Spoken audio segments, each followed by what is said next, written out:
bênção. Meus irmãos, desde ontem nós estamos falando sobre família. Eu sou casado com a Stefane, 14 anos e 11 meses. Em junho agora nós vamos fazer 15 anos de casados.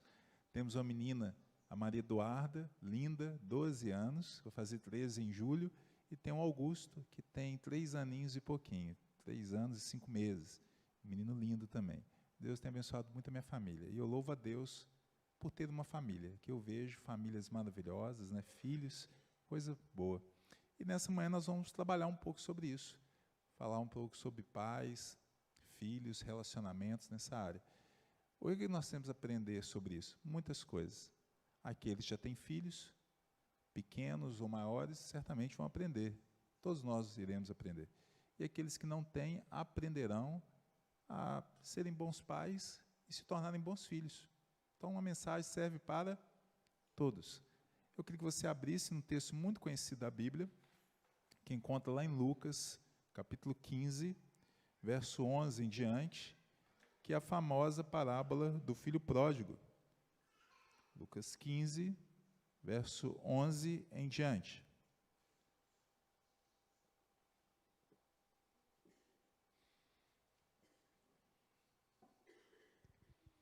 Evangelho de Lucas, capítulo 15, verso 11 em diante. Vamos ler esse texto, é uma porção conhecida, mas sempre que eu leio, Deus fala muito ao meu coração e eu faço uma releitura do texto. Nos diz assim: continuou, certo homem tinha 2 filhos. O mais moço deles disse ao pai: Pai, dá-me a parte dos bens que me cabe. E ele lhe repartiu os haveres. Passados não muitos dias, o filho mais moço, juntando tudo que era seu, partiu para uma terra distante, e lá dissipou todos os seus bens, vivendo dissolutamente. Depois de ter consumido tudo, sobreveio àquele país uma grande fome, e ele começou a passar necessidade. Então ele foi e se agregou a um dos cidadãos daquela terra, e este mandou para os seus campos a guardar porcos. Ali desejava ele fartar-se das alfarrobas que os porcos comiam, mas ninguém lhe dava nada.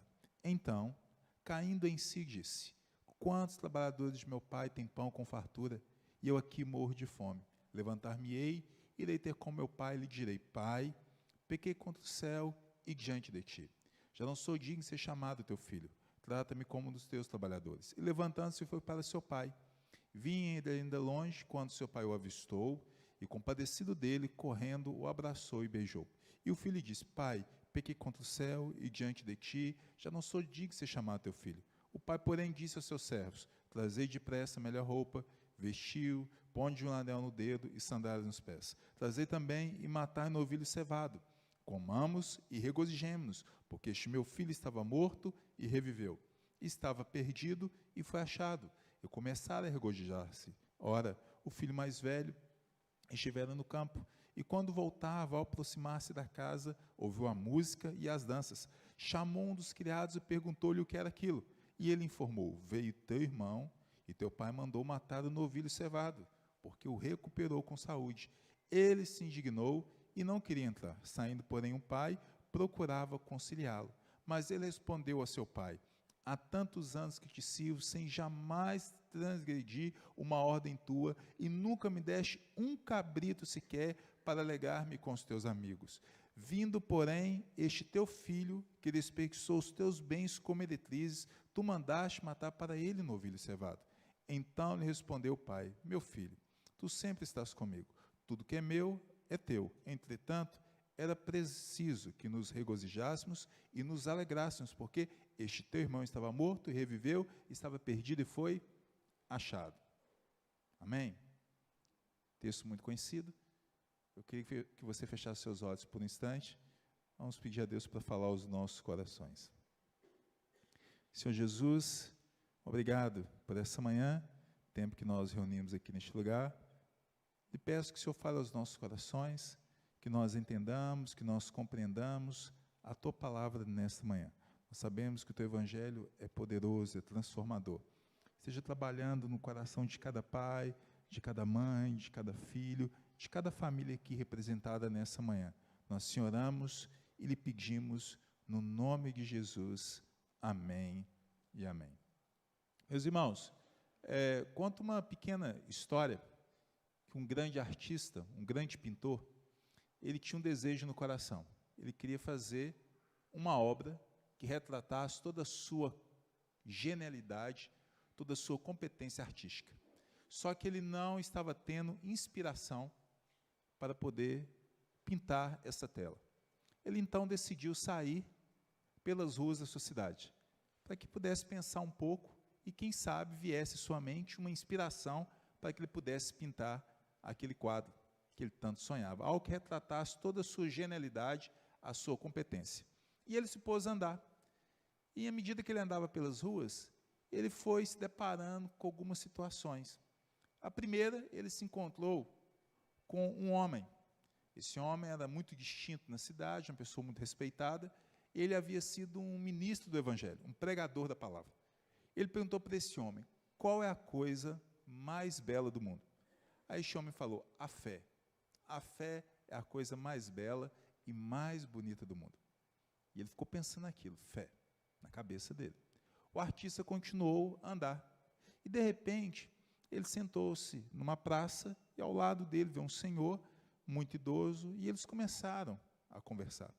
E ele perguntou a esse idoso o que esse idoso era, o que ele tinha feito durante toda a sua vida. Ele disse que tinha sido um ex-combatente de guerra, um militar. Ele perguntou para este homem, então, para o senhor, qual é a coisa mais bela do mundo? Ele falou, a paz.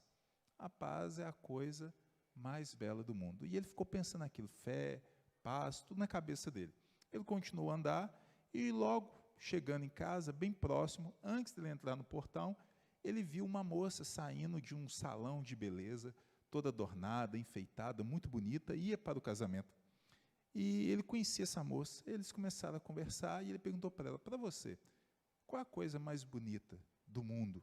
Ela falou, o amor. Aí ficou na cabeça dele, fé, paz, amor, isso ficava circulando na cabeça dele. Ele chegou em casa e quando ele olhou para dentro do seu lar, ele percebeu algo muito interessante. O que ele percebeu? Que o lar dele era um lar harmônico, que tinha muita paz, tinha muita tranquilidade.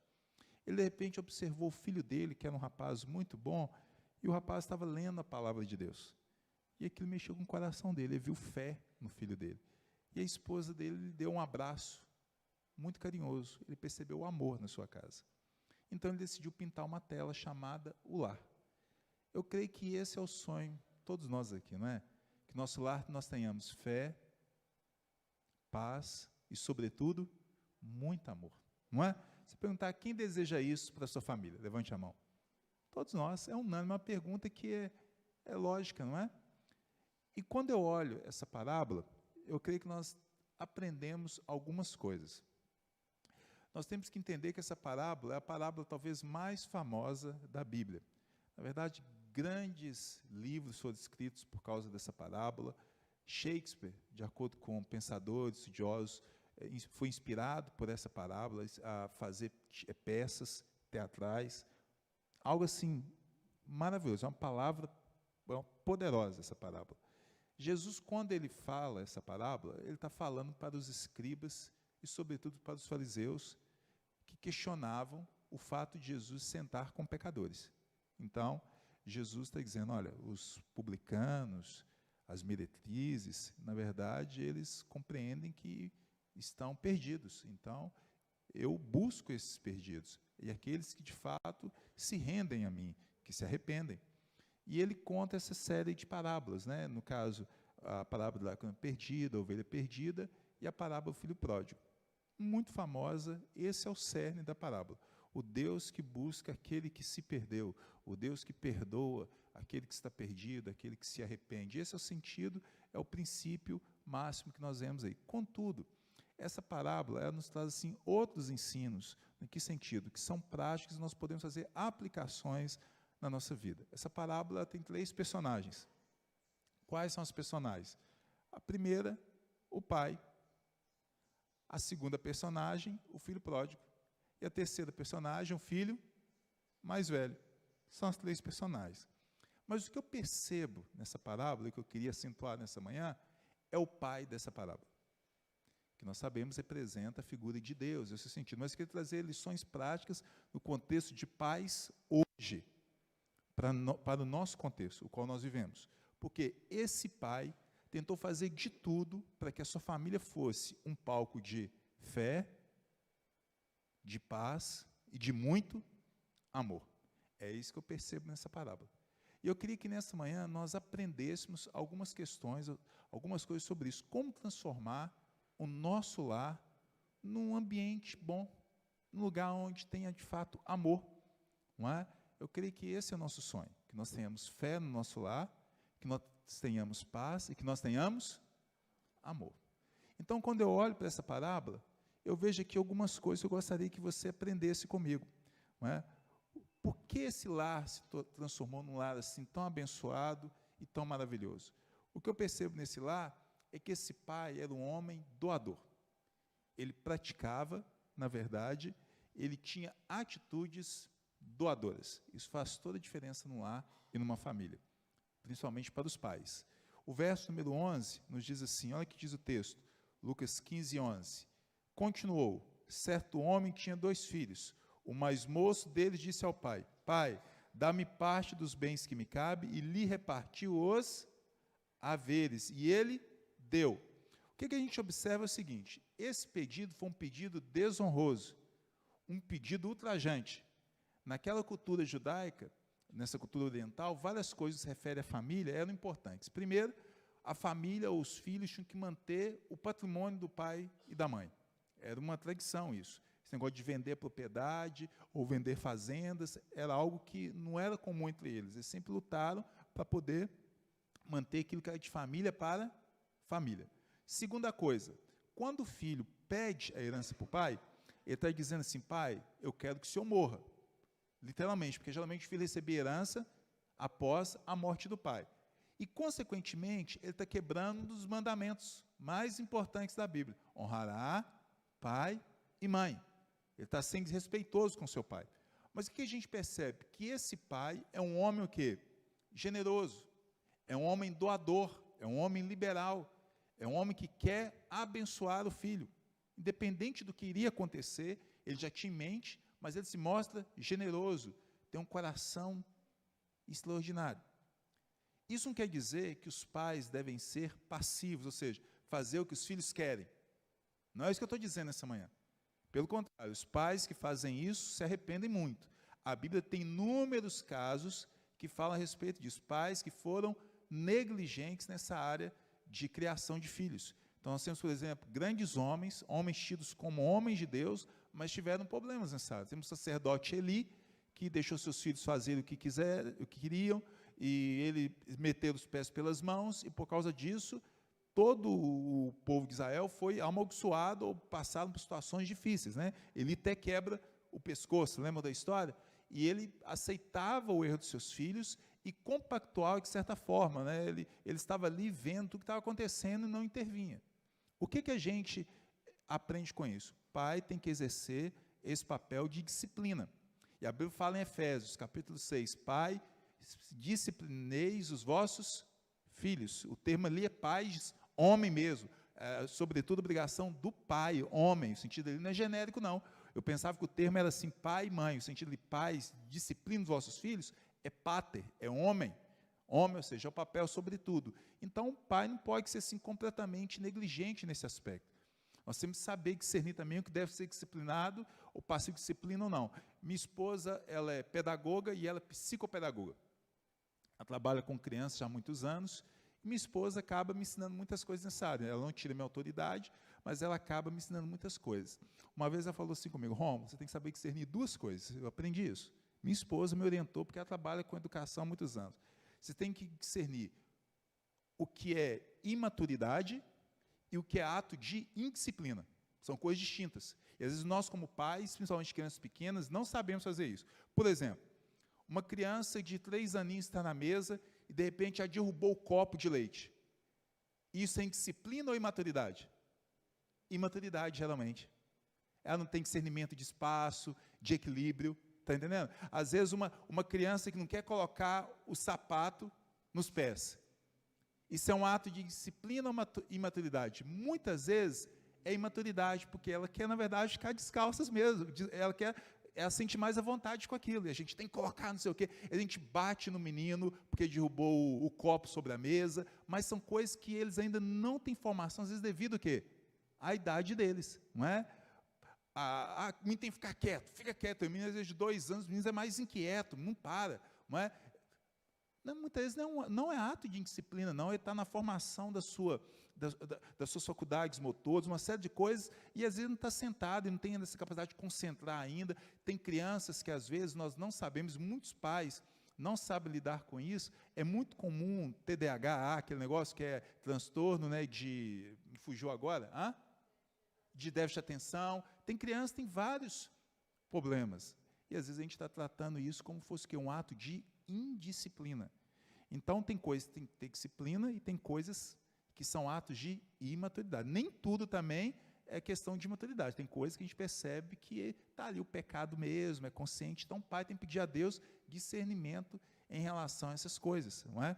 E saber disciplinar na hora certa. Não estou dizendo que você tem que ser assim. Esse pai da parábola, ele tinha uma forma de disciplinar que é diferente de muitos hoje, mas eu creio que é uma forma muito boa. Mas o fato é que esse homem se mostra o quê? Doador. Doador. Uma coisa que nós temos que aprender é sermos doadores da nossa família. Primeira coisa, temos que aprender a doar carinho. Aprender a doar carinho. Não é? Geralmente, quando a gente fala assim, herança do Senhor são os nossos filhos, o que vem na sua mente? Quais são os filhos? Qual a idade deles? Geralmente a gente pensa em meninos de colo. Mas quando fala herança, está falando que os pequenos são herança, adolescentes são herança e jovens são o quê? Herança. Eu sempre falo que adolescente também é presente do Senhor, só que uma embalagem diferente. Não é? Adolescente não é fácil, gente. Eu tenho filho adolescente, não é? E é algo assim muito interessante, a cabeça deles funciona completamente diferente.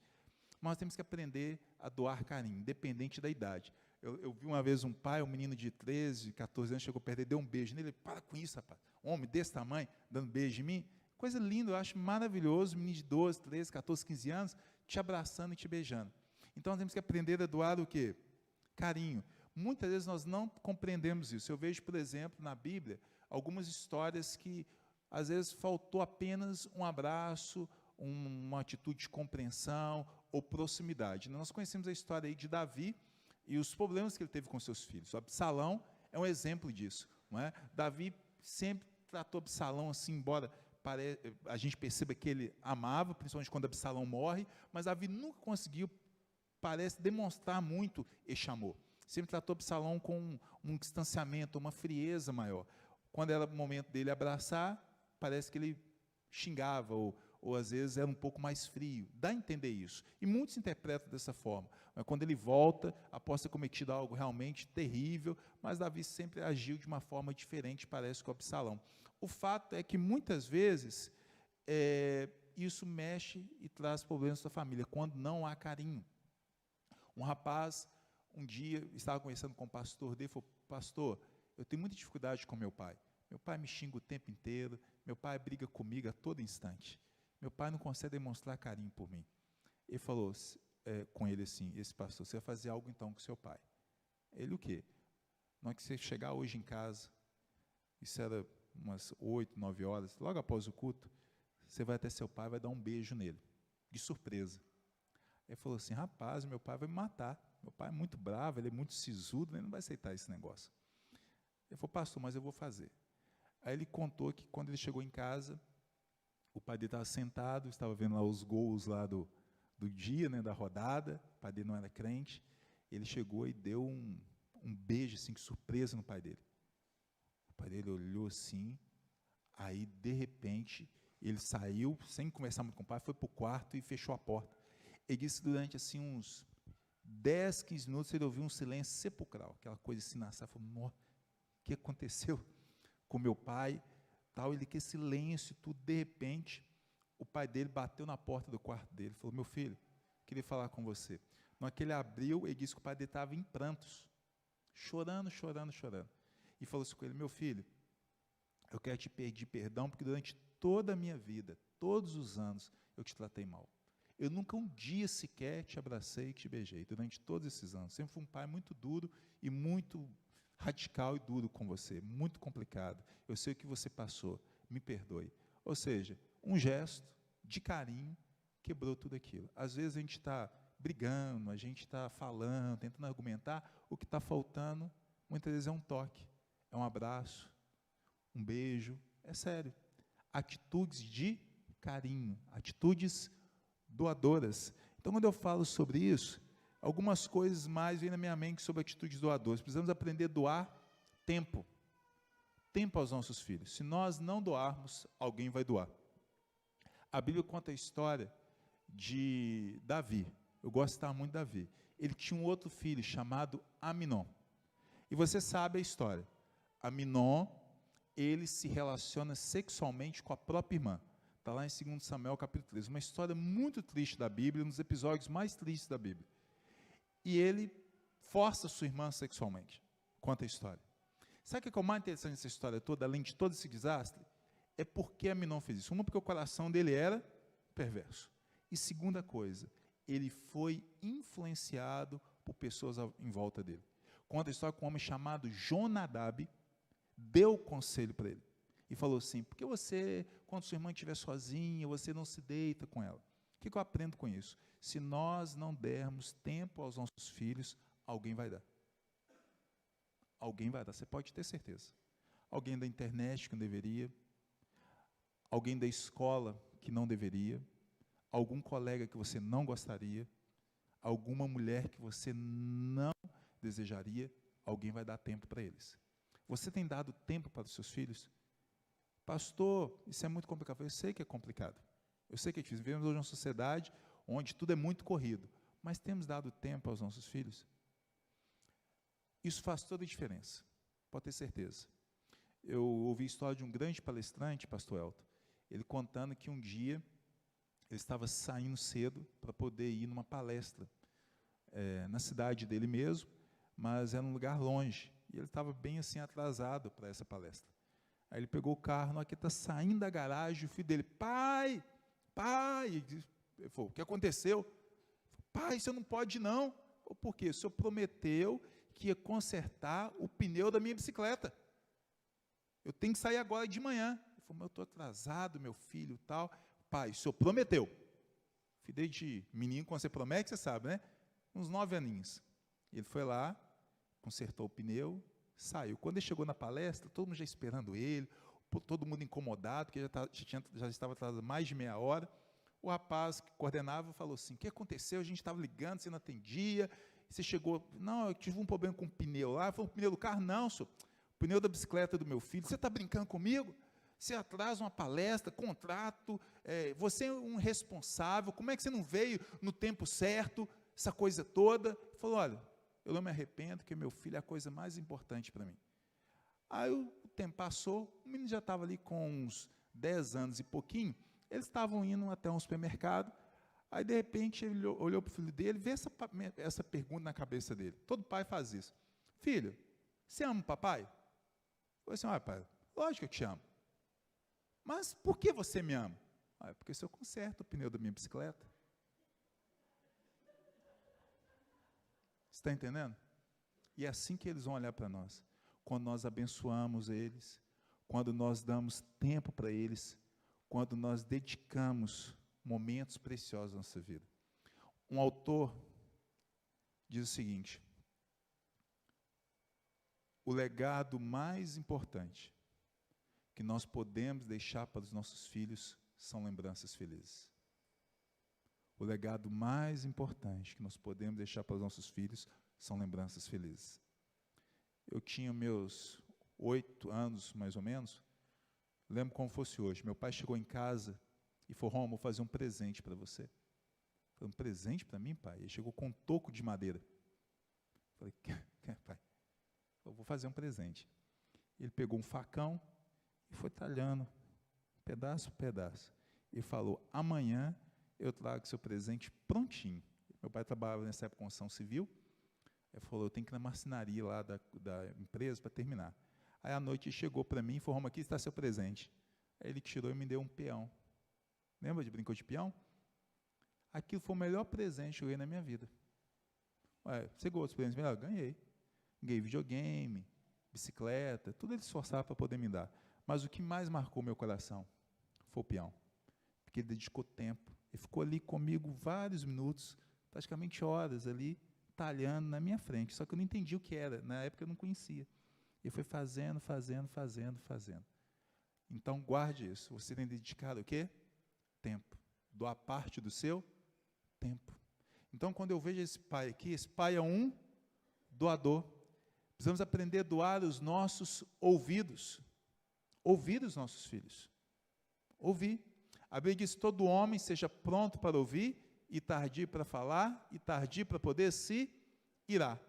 A palavra pronta ali em Tiago 1,19 é uma palavra grega, tax. Então, quando você chama, vem rápido. O sentido é você estar pronto para ouvir rápido.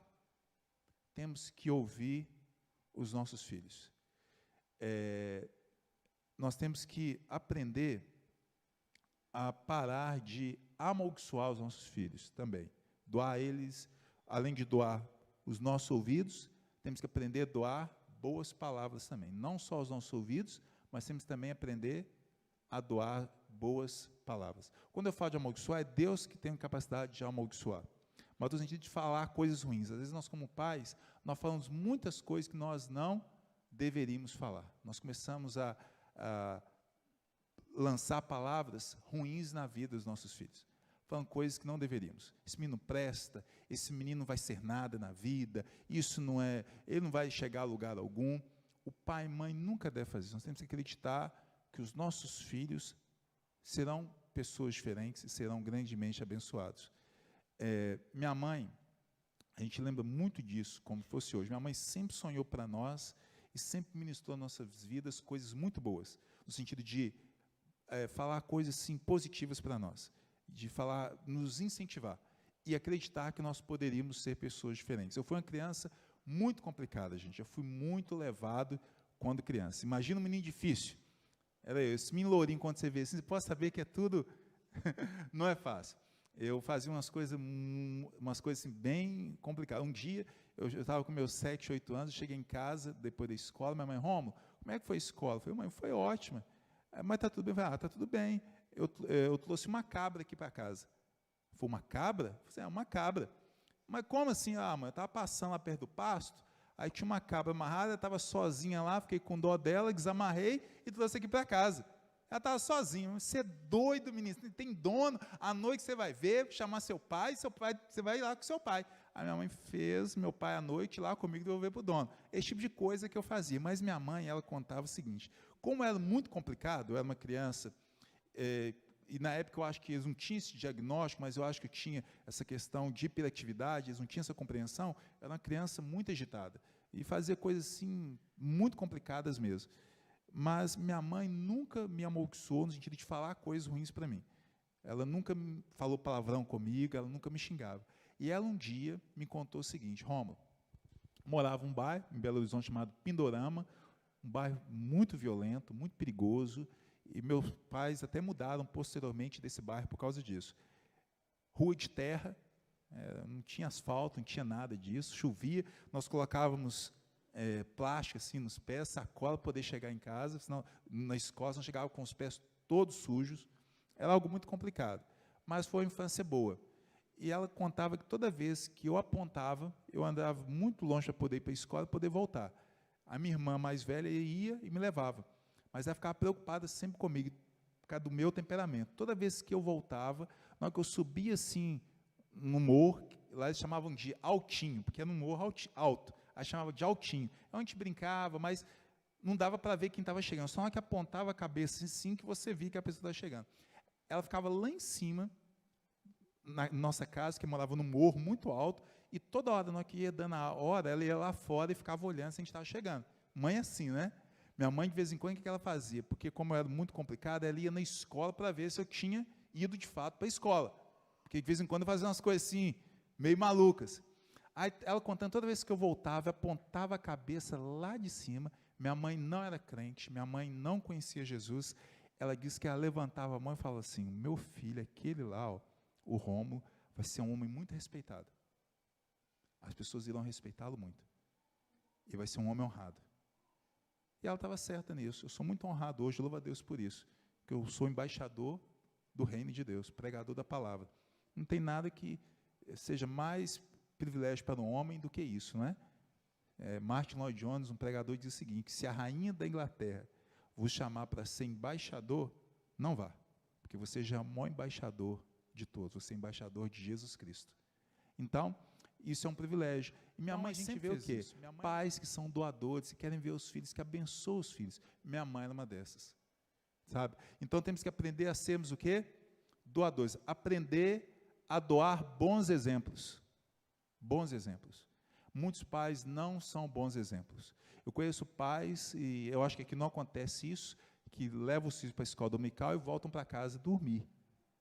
Não participam do culto e os filhos estão lá de manhã. Aqui não acontece isso, em nome de Jesus. Não é? Mas eu conheço realidades assim. É triste a gente ver isso, não é? Os filhos têm mais fé, muitas vezes, do que os pais. Tem um texto na Bíblia que diz assim, que quando Pedro e João estavam diante do templo de Formosa, estavam indo lá orar, tinha um homem que estava sentado, que era coxo, e ele esperava receber o quê? Dinheiro. Aí o que Pedro e João dizem? Olhem para nós. Pedro é que diz, olha o quê? Para nós, olhe para a nossa vida. É um texto muito conhecido. Então, nós podemos falar assim, filho, olhe para a minha vida, olhe o meu exemplo, olhe como eu sou crente, olhe como eu amo Jesus. Você tem doado bons exemplos para os seus filhos, para o seu filho ou sua filha? Eu gosto de ouvir algumas histórias, eu estava ouvindo a história do pastor Ronaldo Lidori, que é daqui do Espírito Santo, né? Da região aqui, um grande pastor e missionário. Você já viu a história dele, como ele se tornou missionário? Quem aqui já ouviu falar? Ele disse que todas as noites, a mãe dele ajoelhava do lado da cama dele e orava assim, meu filho, não há nada melhor do que ser um missionário. Todos os dias. Ele disse que aquilo ficou no coração dele. Todos os dias a mãe dele falava para ele e orava, meu filho, não tem nada melhor do que ser o quê? Um missionário. Então, vamos lá. Primeira coisa para fazer do seu lar um lugar bacana, você como pai, como mãe, atitudes doadoras. Segunda lição, guarde isso. Quer fazer do seu lar um lugar assim maravilhoso? Desenvolva e faça do seu lar um lugar terapêutico. Como fazer do seu lar um palco de amor? Faça do seu lar um lugar terapêutico. O seu lar tem que ser um lugar terapêutico. Esse pai da parábola me ensina isso. Por quê? O filho foi embora, viveu na lama, viveu na podridão, viveu no pecado, aí de repente ele está dando comida lá para os porcos, comendo a comida dos porcos, e fala assim, que burrice que eu fiz. Eu tenho que voltar, porque lá na casa do meu pai, até os trabalhadores comem pão com... Ele estava dizendo o seguinte, meu pai é bom, meu pai é generoso, então ele tinha boas lembranças do lar dele, porque o pai dele fez aquele lugar um lugar bom para se viver. Você tem feito na sua casa? É um lugar bom para que as pessoas vivam? Porque tem lugar que é insuportável. Um rapaz, um menino, na verdade, chegou perto do pai e falou assim, pai, vamos mudar para a igreja? Aí o pai, mas meu filho, por que mudar para a igreja? Ô pai, vamos levar o colchão, a cama, vamos levar tudo para a igreja? Mas por que, meu filho? Ô pai, lá na igreja isso é tão bonzinho, lá na igreja isso é tão assim bacana, você conversa com todo mundo, porque aqui em casa não dá. É que nem Naamã, né? Naamã, fora de casa, general, mas dentro de casa, leproso. Tem gente que é assim, fora de casa, bonitão, mas dentro de casa é o quê? Leproso. Nós temos que fazer do nosso lar um lugar terapêutico, um lugar bom para viver, um lugar gostoso, as pessoas queiram ficar. É assim que é o seu lar? Como fazer do seu lar um lugar terapêutico? Guarde isso no seu coração. Primeiro, guarde isso, aceitando as diferenças. Aceitando as diferenças. Quer um exemplo? Como é que você chama? Flávio, qual tipo de comida que você gosta? Aí não vale. Uma só, Flávio.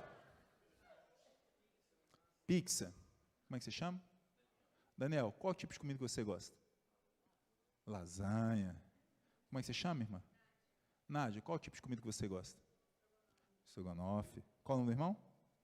Felipe, qual tipo de comida que você gosta? Pizza.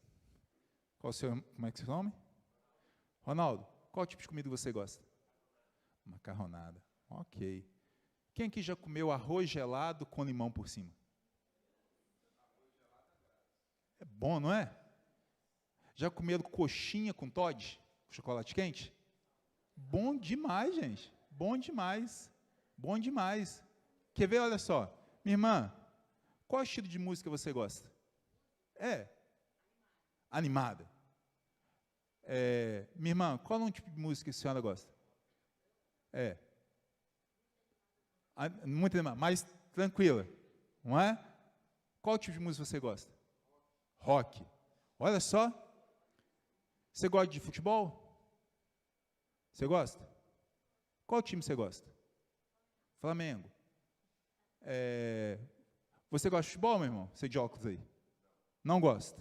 Você gosta? Não gosta. Elton, você gosta? Qual time que você gosta? Flamengo. Tem alguém aqui que gosta de outro time? Tem lá. O que eu quero dizer com isso? Um gosta de MPB, outro gosta de rock, outro gosta de música mais agitada. As pessoas são diferentes. E porque muitas vezes a família entra em colapso? Porque o pai quer que o filho seja igual a ele, porque a mãe quer que a filha seja igual a ela. Seus filhos são diferentes. Você é diferente deles. Nós temos que aprender a conviver com essas coisas. E muitas vezes nós perdemos filhos, perdemos a atenção deles, perdemos o carinho deles e vice-versa, porque nós não aceitamos as diferenças. Faça o seu lar um lugar terapêutico. Quando é que você faz o seu lar um lugar terapêutico? Quando você alimenta os sonhos das pessoas, sobretudo os seus filhos. Nós temos que aprender a ser alimentadores. Não é? Quem você pensa que é? Nunca diga isso. Tem gente já viu para falar, quem você pensa que é? Olha a família que você nasceu. Quem você pensa que é? Por que não ele não pode sonhar com algo? A Bíblia conta a história que José sonhou, né? Seus pais, seus irmãos até questionaram algumas questões, mas ele se tornou aquilo que Deus havia falado que ele seria. Vocês sabiam que Adolf Hitler, isso é história, ele tinha um sonho de ser artista plástico? Isso é confirmado na sua biografia? Só que ele não recebeu incentivos, ele não foi aceito em algumas instituições, mas diz que ele era dotado, ele gostava de escrever, ele tinha facilidade em desenhar, o mundo teria sido bem melhor, não é verdade?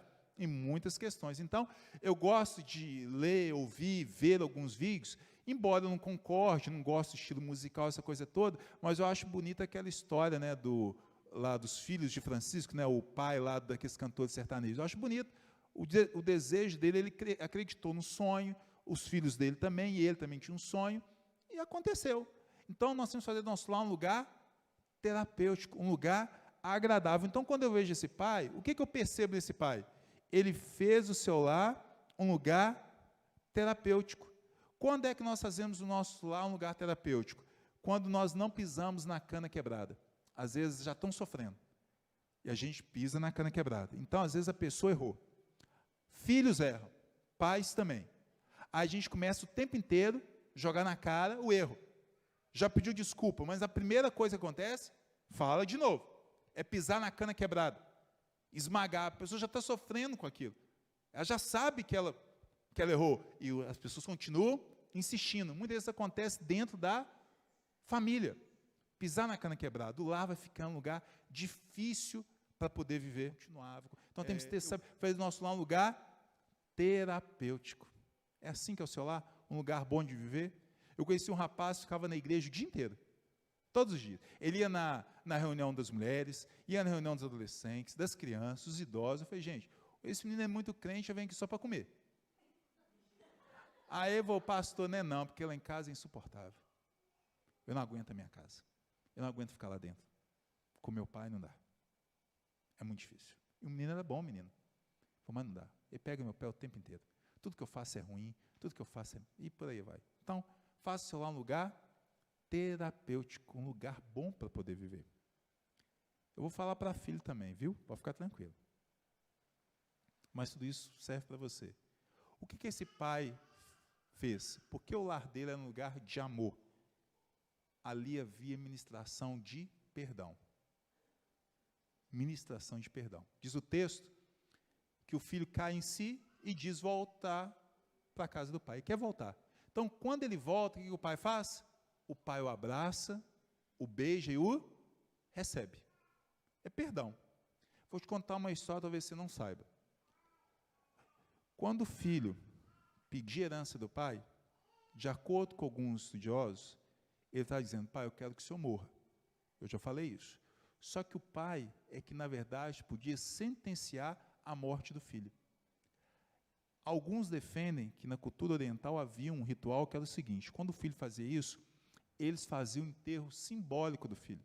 Eles pegavam um esquife, ou um caixão mesmo, e colocavam numa área nobre da residência da família, e ali velavam o caixão vazio, no sentido de ter um ritual, e depois eles enterravam, ou seja, está morto para nós.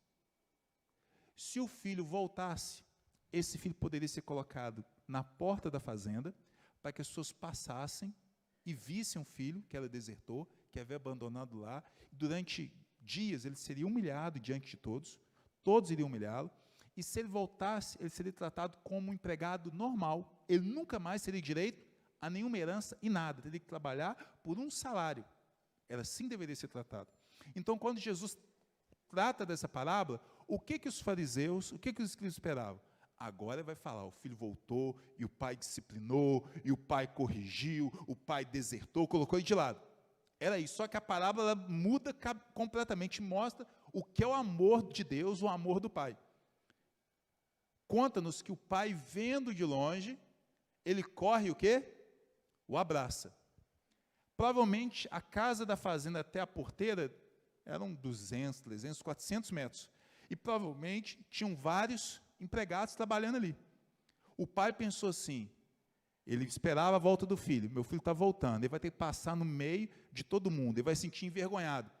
Antes do filho sentir-se envergonhado, o pai corre para que o filho não seja envergonhado diante de todo mundo. E de acordo com a tradição, o pai, o patriarca fazer isso, ele tinha que levantar as túnicas. Eles usavam túnicas naquele período. E algo interessante, se o patriarca ou o líder, o homem, levantasse as túnicas e mostrasse parte da perna, isso era um ato vergonhoso. Mas o pai não está nem aí. Ele se envergonha e se humilha por causa do seu filho. Isso te lembra alguém? O Jesus, que foi para aquela cruz, levou sobre si os nossos pecados, se humilhou por quem? Por nós, para nos perdoar. Esse é o cerne, é o ponto central da parábola. Mas essa parábola ensina sobre o quê? Perdão. Você guardou no seu coração? Perdão. E muitos pais não sabem perdoar os seus filhos por erros que eles cometeram. Eu fui uma vez chamado para uma situação, um falecimento, e eu cheguei a um velório primeiro, eu ia receber juntamente com os familiares o corpo, porque foi algo muito inesperado, foi uma morte assim, abrupta, de um homem, abrupta, foi algo abrupto, ninguém esperava. Caiu no banheiro, teve um ataque e morreu.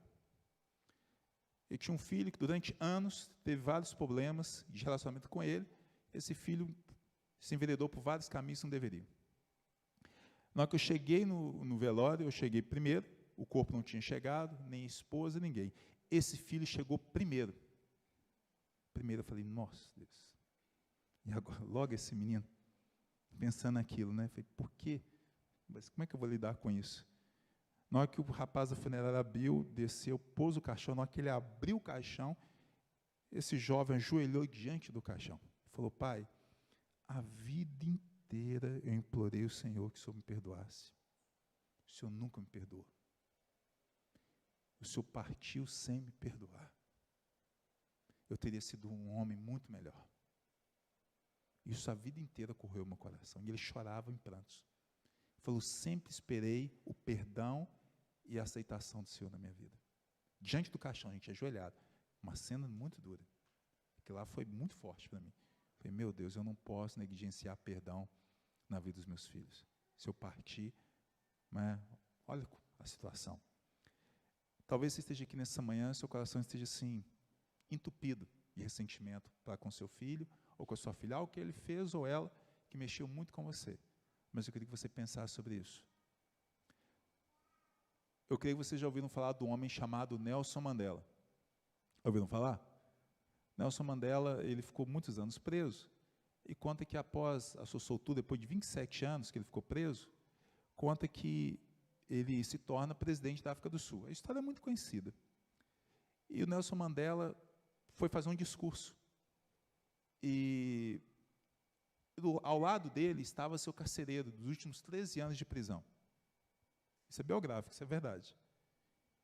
Que cuidou dele. Ele sempre foi um homem muito assim, generoso, perdoador. E ele mandou, juntamente com outros líderes, eles montaram na África do Sul, se não me engano, um comitê chamado Verdade e Reconciliação. Todos que cometeram crime contra os negros, crimes de racismo, aquela coisa toda, se confessassem, seriam automaticamente perdoados. Não cumpririam nenhuma pena. Era só confessar qualquer crime. Mas é que eles queriam tratar para saber exatamente o que aconteceu na África. Muitos ficaram revoltados, porque eles queriam o quê? Justiça. Tem que ser preso. Mataram, fizeram aquilo, humilharam, crimes terríveis de racismo, realmente. Dizem que Nelson Mandela foi fazer um discurso. No palanque ele disse assim: meu povo, nós não precisamos de justiça, nós precisamos de restauração. A justiça compete ao Senhor. Deixe Deus agir. Mas o que você precisa é de restauração. Para que você tenha restauração, você tem que aprender a perdoar. Senão você não será restaurado. Não tem jeito. Vou ser sincero com você, ninguém consegue ser feliz se não aprender a perdoar. Ser cristão sem perdoar, não dá. Eu tinha um primo, quando era pequeno, o nome dele é Davi. Todo Davi é bom de pedra, viu? É impressionante. Meu primo, assim, eu podia estar numa distância de 100 metros, eu jogava a pedra assim e me acertava. Qualquer lugar. Homem que tinha mira. Eu falei, rapaz, eu acho que eu sei que matou Golias, viu? O menino era bom, Davi. E ele era menor do que eu. Aí sempre que ia brigar, o que ele fazia? Jogava pedra e rachava fora. Eu quero que você levante agora uma hipótese. Imagina alguém pegando uma pedra e jogando em você, de longe, mas acerta. Você tem algumas possibilidades. Você pode pegar essa pedra e automaticamente acertar nele. Mas imagina que você decida não jogar essa pedra. Você pega essa pedra e coloca no bolso, esperando a oportunidade melhor para poder acertar. Imagina, você vai guardar ela aqui. Mas vamos agora analisar todo o contexto.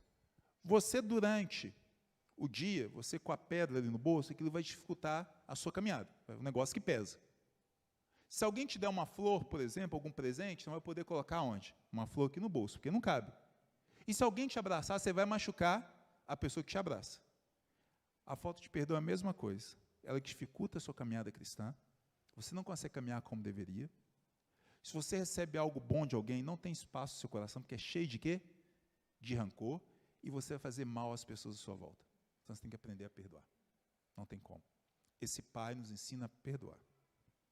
O que esse pai nos ensina para a gente poder encerrar?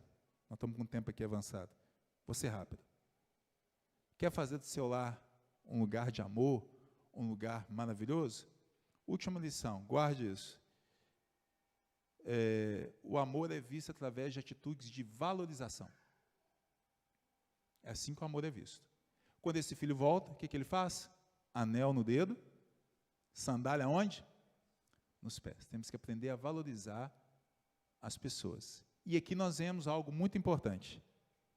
O pai dessa parábola valorizava os seus filhos, mas seus filhos não valorizavam o pai que tinham. Não é verdade?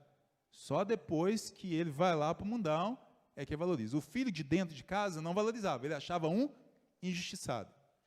E filhos têm que aprender a valorizar pais. Você já agradeceu ao seu pai algum dia pela vida que ele te dá? Já falou assim, pai, obrigado. Obrigado pela vida que o Senhor me deu.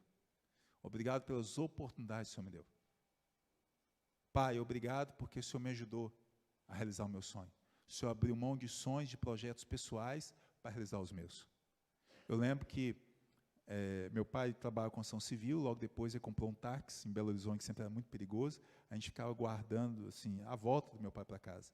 E muitas vezes meu pai voltava de madrugada, 5 filhos, chamava filho por filho, sempre trazia alguma coisa para a gente poder comer. Às vezes trazia um pastel, uma coxinha, alguma coisa, a gente ia comendo e meu pai ali ficava olhando. E às vezes assim, um contadinho para cada, porque o negócio era complicado, família grande. Aí eu falo, seu pai, o senhor quer? Ele, não quero não. Mas mentira, ele queria. Só que a gente comia até o dele. E ele deixava. Ele, não, estou bem, estou satisfeito. Mas era mentira. Hoje eu sei que é mentira. Porque a gente, como pai, faz. Não é? O filho pode estar cheio, mas ele quer comer outro. Porque a gente se sacrifica. Você já agradeceu a Deus pelo que seu pai fez na sua vida? Você agradece? Você obedece ao seu pai? É uma forma de você ser grato ao seu pai e à sua mãe. Você é um filho obediente? Uma vez uma mocinha de 40 anos estava na frente do banco assim, da igreja, mãe, se eu tivesse ouvido a senhora, eu não teria casado com ele. Não é? São coisas assim. Eu falo que, eu gosto muito da expressão que o pastor Marcelo Galberto usa. Mãe é a quarta pessoa da Trindade. Mãe, quando mãe fala assim, meu filho, você está levando casaco? Está levando blusa de frio? Só pode estar rachando. Não, mãe, vou levar não, só pode estar rachando, vai chover. Pode ser que vai chover. Se não chover em todo mundo, vai ser igual aqueles desenhos animados, nuvenzinhos, só vai em cima de você, só chove em cima de você, já viu? Só em cima de você. Vai acontecer. Quando mãe fala, principalmente, você pode ter um negócio assim com mãe, que é, não é? Valorizar a mãe, valorizar os pais, valorizar os filhos. Nós temos que aprender a valorizar. E valorizamos o quê? Obedecendo. E os pais aqui, eu já falei várias coisas sobre como valorizar, dando tempo, dando carinho, nós já falamos muitas coisas, não é? Eu vi uma história recente, não sei se você já viu, você que é filho, roda na internet toda, achei muito bonito, uma moça que ela forma, não sei se é medicina, não sei que curso que é, eu sei que na formatura dela, na hora assim que eles estavam falando, não sei o que, ela está fazendo homenagens, eu acho que ela foi falar do pai, estava do lado, ninguém percebeu, ela pegou a enxada, vocês já viram esse vídeo, e ela levanta a enxada, já viram esse vídeo? Que ela levanta a enxada, porque o pai dela, ela é agricultor, e ele trabalhou a vida toda para que ela atingisse o sonho dela. Então você agradece a Deus pelo seu pai, pela sua mãe? São coisas que nós temos que fazer na nossa vida, não é? É assim que é pai e mãe, é assim que tem que ser filho. São coisas simples, a palavra filho pródigo nos ensina tudo. Muitas coisas e profundas. Eu espero que Deus tenha falado ao seu coração. Espero que você saia daqui pensando sobre a sua vida, sobre ser pai e sobre ser filho também. Essa parábola tem muito a nos ensinar. Não é? Podemos ficar mais tempo, mas eu vou parar por aqui. Vamos ficar em pé, por favor.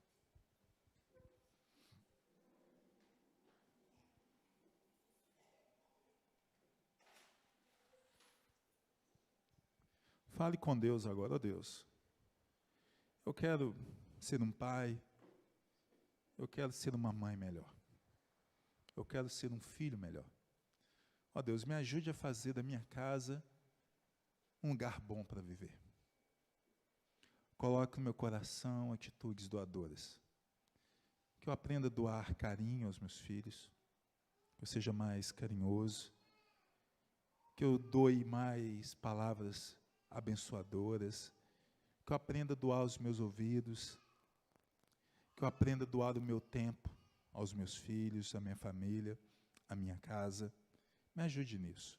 Fala com Deus, Deus, eu quero que os meus filhos amem a minha casa. Fala isso com Deus, Deus, eu quero que meus filhos tenham prazer de estar em minha casa. Você, pai e mãe, diga isso, fala isso com Deus. Deus, me ajude a entender as diferenças, me ajude a compreender que cada um tem uma personalidade, me ajude, Deus, a dar os ombros ao invés de dar as costas, me ajude a fazer do meu lar um lugar terapêutico, me ajude a ser um alimentador de sonhos, abençoando a vida dos meus filhos, crendo que coisas grandiosas podem acontecer na vida deles. Tire dos meus lábios toda palavra assim que não honra o Senhor e que, pelo contrário, denigre a vida, a imagem dos meus filhos. Me ajude, Deus, mesmo que meus filhos tenham problemas, lutas, dificuldades. Eu não gerei filho para povoar o inferno, eu gerei filho para a glória do Senhor. Tem misericórdia da vida deles.